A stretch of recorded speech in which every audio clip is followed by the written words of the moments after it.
We could all agree that a senator's responsibility... The Keating Five scandal was a window on Washington at its worst. 5 powerful senators intervening to help a major political contributor. Charles Keating was the flamboyant owner of the risk-taking Lincoln Savings and Loan, whose failure eventually cost taxpayers $3.4 billion. He was also a high-powered McCain constituent and friend. It was a very, very close personal relationship. The family spent a lot of time together. They traveled so often together with the Keating family, flying to their place in the Bahamas. There were direct business ties as well. Cindy McCain had a major stake in a Keating real estate development. He knew his wife had a financial relationship. Do you think sometimes he is so convinced of his own integrity that maybe he has a blind spot? He absolutely may have had a blind spot on things like this, but that's why I think the Keating Five scandal was one of the best things that happened to him professionally. At Keating's request, the 5 senators demanded a meeting with regulators investigating the S&L.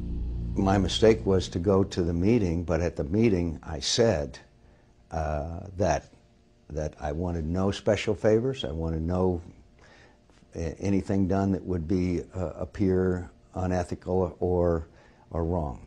No senator we've ever met with or member of Congress has ever started with the presumption that they're about to tell us something improper in a meeting. William Black was one of the lead investigators at the meeting.